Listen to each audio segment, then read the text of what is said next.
Alrighty guys, well we bought a little car for road trip for Danielle. We thought that we needed to get in on the fun and not just be sitting on the laptop, so got Danielle this little car. This is our little KE70. She's a little rough, I'm not gonna lie, but it's rough around the edges. Exactly, a bit rough around the edges, but it's a cool little platform. We actually had, like, the road trip's already been run and done. The car went perfectly. We had to do a heap of fix-up stuff on it before we sort of took it there, which was all just really general maintenance stuff, pretty boring stuff, so we didn't really film any of it. But it made the event no dramas. Did 3 days just copping an absolute hiding. Only consumable is brake fluid? Yeah, brake fluid is a consumable. We are planning on addressing that. A little wheel cylinder leaking a little bit, but nothing crazy. You can just keep topping it up. But anyway, we had a great time and raced a few great mates and stuff like that. At the moment, we're actually planning on doing some silly stuff. So we are actually in the midst of going to go and maybe make a few little modifications to it for the Christmas bash coming up.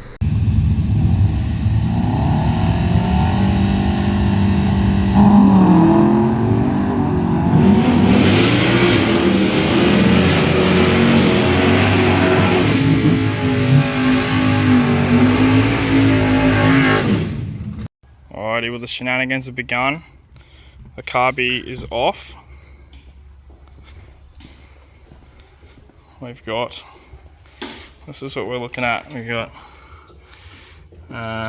maybe some dirty box section and a T28 cut through there somewhere. Yeah, Bob's your uncle. What do you reckon, Fingers?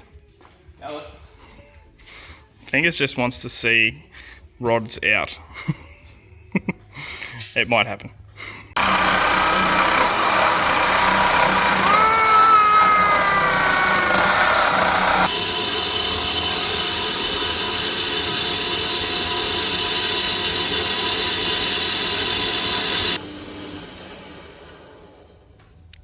No limbs are lost in the process.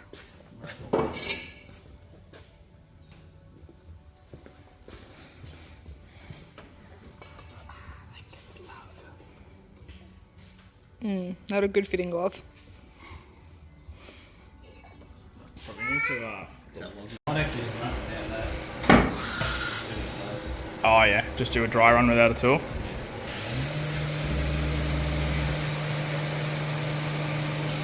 Plausible. It looks plausible. Yeah.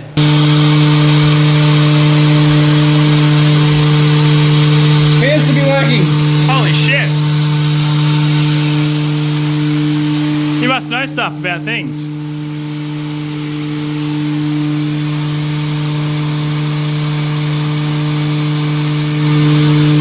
World's fanciest turbo flange.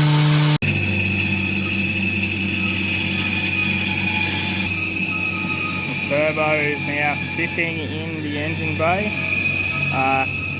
Nice bit of square section there, just welded onto the old headers. Yeah, should get the job done.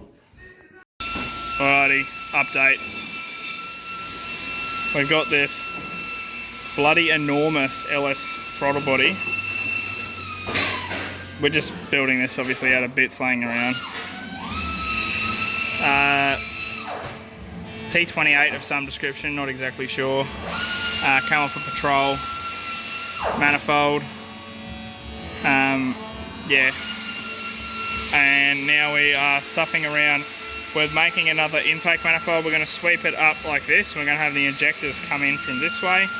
Yeah, it was just going to be a quick little thing, and then as it always happens, I think we're getting a little carried away, because I'll give you a sneak peek of the manifold. It looks a bit crazy. Bit fancy for a 4K Corolla, that's for sure. Pete's over here on the die grinder.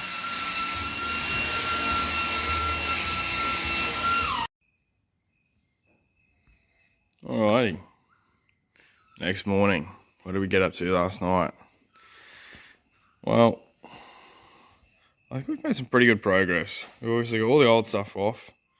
The turbo is on. It does look pretty big. We've made this intake manifold up where we were going to start mounting the fuel rail, but then thought, you know what, that can be tomorrow's problem. So it is now tomorrow, so I think I'm going to get stuck straight into that, try and get these injectors mounted. We're going to try and get them on an angle kind of down like this to fire at the back of the valve. There's just not really a huge amount of room in here, and if we did, they'd have to be stood up like really vertical, which would just be a terrible angle. So we want to try and flatten them out a bit, which we did some stuff. We cut the end of the flange off the turbo and put another little bend on there to try and get it so that we've got some more room, which I think we've got just enough room, but getting these injectors onto the edge of that radius of that bend is going to be a little bit of fun, and that's what I'm going to work on today.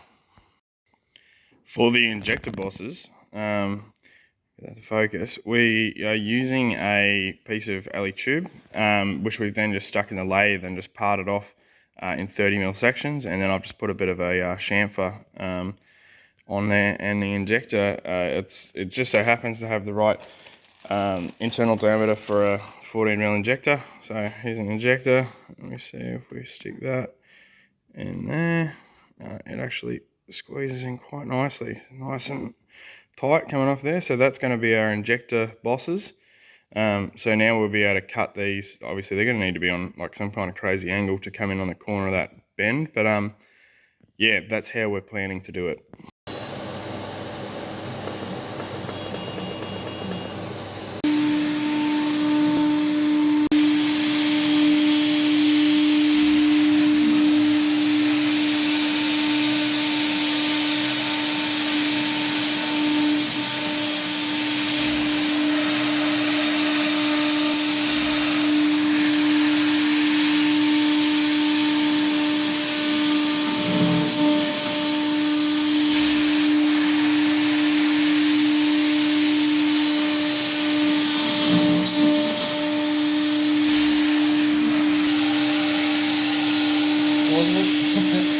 Nice. Definitely getting all of we can out of that cutter.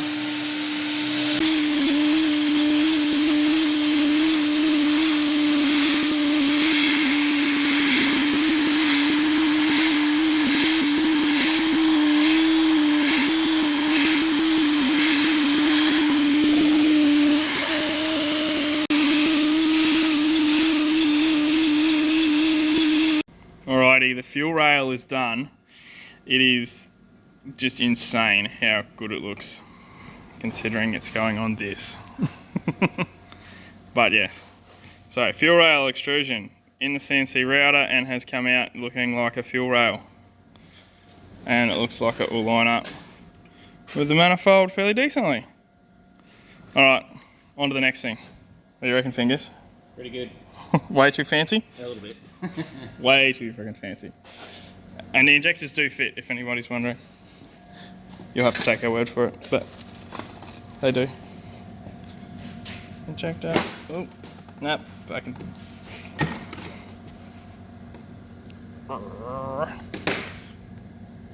Try it fit. Definitely not going to be leaking. There we go.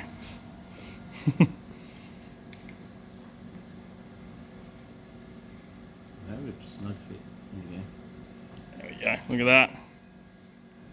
That is the fanciest 3K fuel rail in existence. Oh, 4K, I should say, in existence.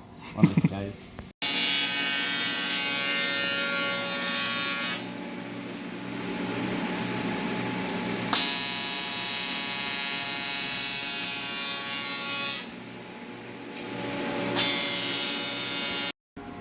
Alrighty. This is going to wrap up for this weekend. We've got a turbo on the engine. We've got the world's largest throttle body. We have injectors mounted, well, injector rails mounted and everything. We've got to get a few bits and pieces. And hopefully in the next couple of weekends we'll have this thing up and running, ready to do some stuff and things. Black fluid up. Like blow it up. What do you reckon, Spencer? What is that? What is that?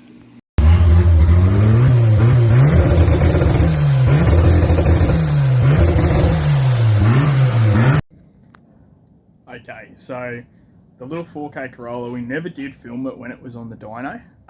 We were just flat out just getting stuff done pre for road trip, and we literally only got the car like a week before going to road trip, so it was one of those things that I just didn't have a chance to film anything in here by myself. But I'll show you some of the stuff that we found on the dyno when we did dyno it.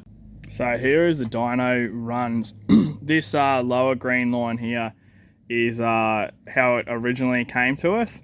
After I had to rebuild the carby. It had a broken float and stuff like that. It had the 3236 Weber on it, and so this was without any adjustments.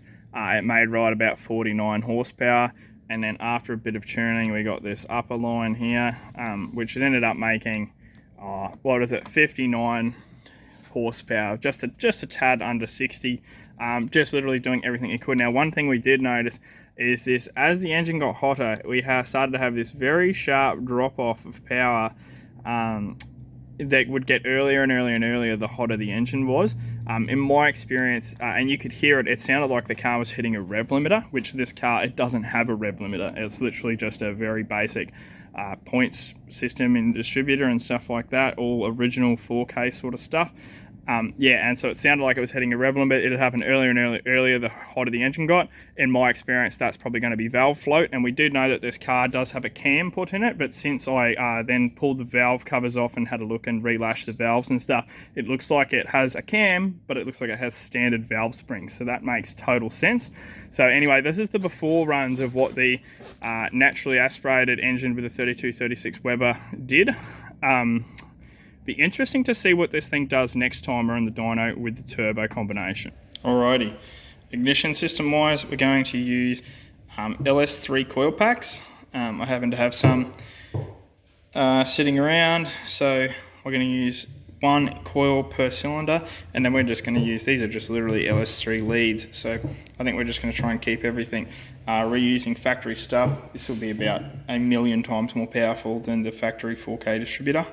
And should give us enough ignition energy to hopefully light the boost, and we're going to run on methanol at the track, so this should give us enough ignition energy to do that.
bub. So you've just had your first couple test launch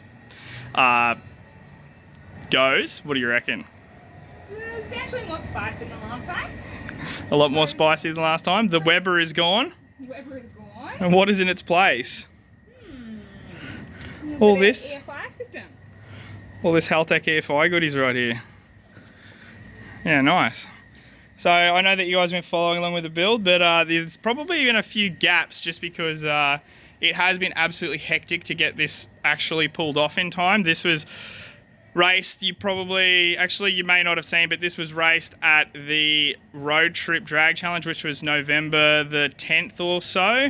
And it is currently December the 8th, and we have to race on the 10th, so this Saturday at the Christmas Bash. So it's literally been basically 1 month exactly, and we didn't start on this straight after Road Trip, but it was kind of just a little concoction in our head of, hey, it'd be cool to throw a turbo on the Corolla, and then maybe just have a little bit of a laugh, you know what I mean? So it's basically just a parts bin sort of a build, minus the EFI system. Alrighty, babe, where are we?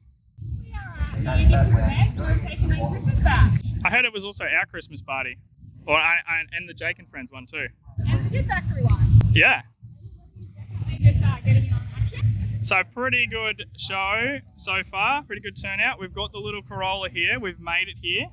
So that is the step one. We've also lined up a grudge race against the Gets, and we've managed to get Jake in the driver's seat again. Maybe, unconfirmed. Unconfirmed? Somebody else is maybe driving it, but I think we may have convinced them to rematch. Fingers crossed we get that race. They're just putting nitrous bottle in the car, getting some long sleeve clothes on, and then they're going to be over here. So we'll see how we go, bub. So how are you feeling? Let's get the pre-race interview. Are you confident, or what are you thinking? Confident if the engine stays together. I mean, we are racing straight off the trailer, so who knows how our reaction time is going to be going, but... Exactly, so first pass is going to literally be against Jake for the grudge run, so... We can only get one pass, so we're going to make it count. Exactly, we're really not sure how the head gasket and stuff's going to go. It is just the original composite head gasket. I did try to give the head bolts a little extra, but I really don't have a huge amount of confidence in them because the head bolts only torque to like 45 foot-pounds, so it's almost nothing. So I really do feel like the head gasket is not long for this world, but let's see how we go. Alrighty, you ready? Ready?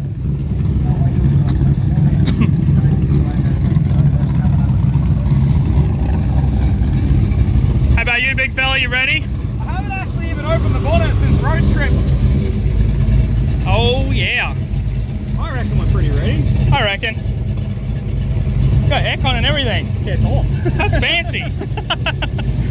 Yeah, Road Trip, we were sitting in this car together with the aircon on because it was hot. Alrighty, let's have a go. Jake versus Danielle. See how they go.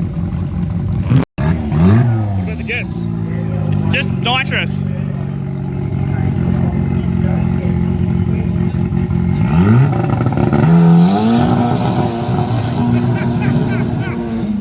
You got the tyres up.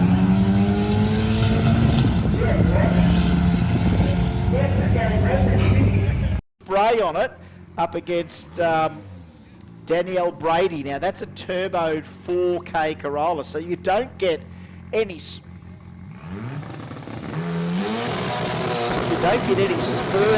in the small engine power adder class. She had lots of wheel spin there, and they tell you what, the Gets is going to grab this 50, a 987 to a 1035.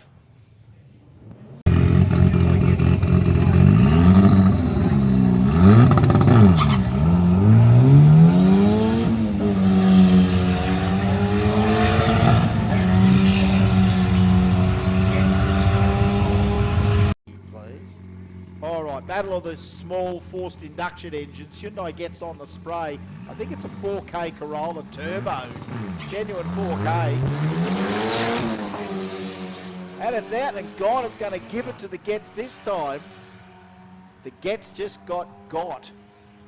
And what does it go? Is that right? 961. That could be That could be a world record for a turbo 4K. Just throwing that out there. Alrighty, so for Danielle's next pass, she's got Mr. Al himself. Let's see how we go.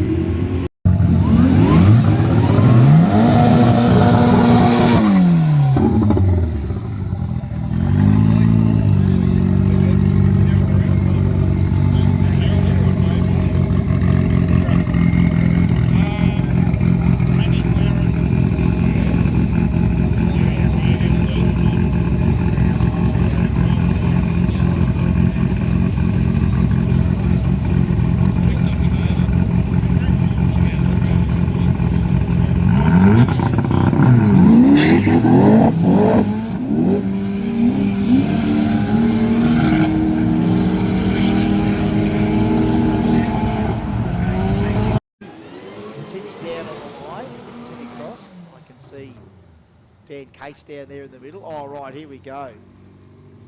So one of the quickest 4K turbos in the land up against ST7, which is Alan Butler. Now, Alan, big block Chev in the Crown.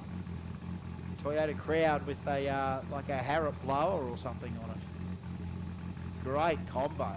Awesome combo. Awesome potential. Not your average swap. It's got so much. It's got so much. It'll even eat up the baddest boosters 4K here. 853 at 101 mile an hour. Kind of may have known it was gonna do something like that. Alrighty, Danielle versus our mate Kyle.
Yeah, it's pretty cool for...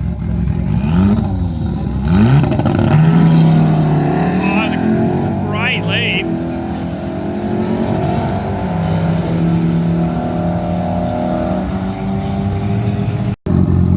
Alrighty, another one of our grudge runs against the Jake and Friends Falcon. See how we go.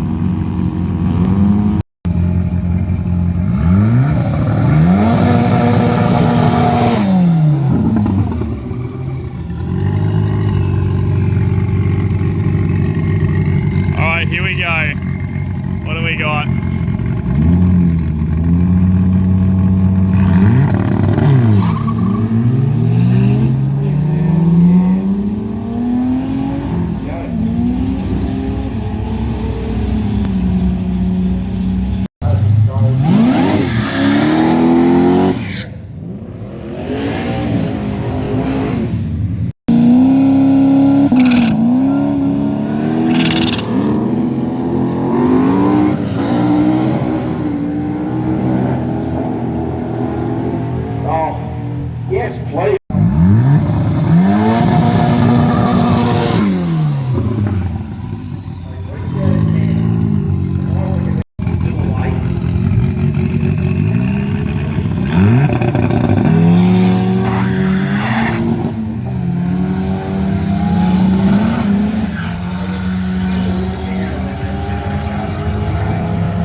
through for a 19. Alrighty guys, so that's going to wrap up the Christmas bash. We were a bit tired and a bit had a few drinks last night, but I think everyone had a good time. The little Corolla actually surprised us all. It did. Little Corolla, who could? Little Corolla, it could. The 4K that just wouldn't die. It's did like 10 passes yesterday. We thought it wasn't even going to get through one, but it kept going the whole time. The clutch just didn't like it, which we had one on order, but it just didn't arrive in time. So anyway, you get that.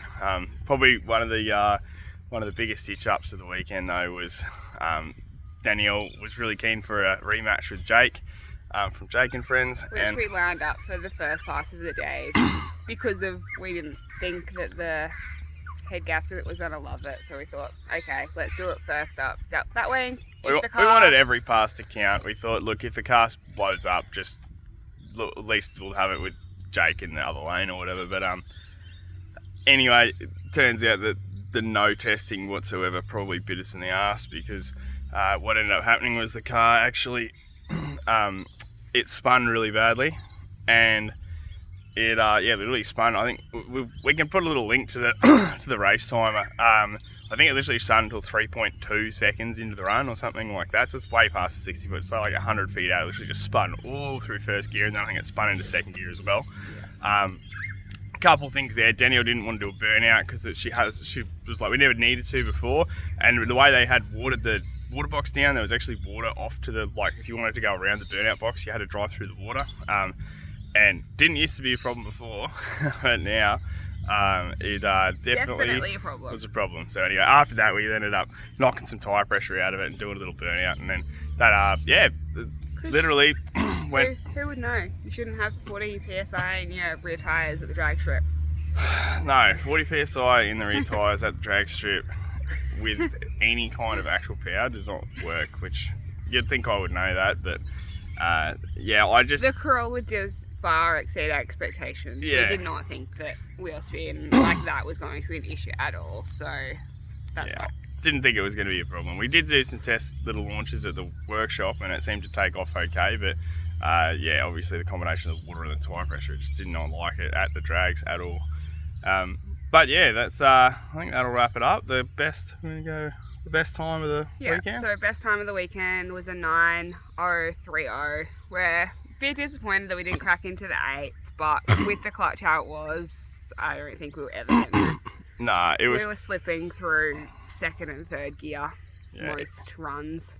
Even the night, so it went 9:03, so damn close to an 8. It was literally driving through the clutch in second and third gear pretty badly, even on that pass. So, it was one of those things. At that point, we knew that it was that was probably the pass to have it happen. And with the clutch just not having a bar of it, we sort of then went, all right, let's just have some fun and sort of send it out. Essentially, you know what I mean? It's like, we're here, we may as well. And so it's the car sort of steadily slowed down. Not for the engine, but the clutch just couldn't take it anymore. It was every pass, it was just, Daniel had to pedal through the clutch and it just kept just ripping it, just driving through it effortlessly. So anyway, the new one's ordered. Probably rock up on Monday, obviously.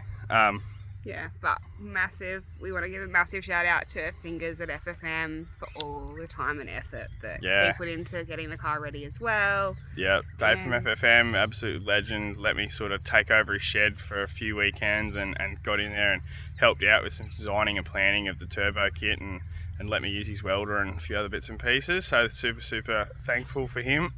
Big shout out to Mark Palmy as well. He more or less donated all the fuel fittings and hose and stuff that we got to plumb up the methanol tank and everything like that. All other really great mates. Just like to shout out to all my really good mates that sort of give us a bit of support and help us out with this stuff. It's really appreciated. Alrighty guys, till next time. See you later. See you later.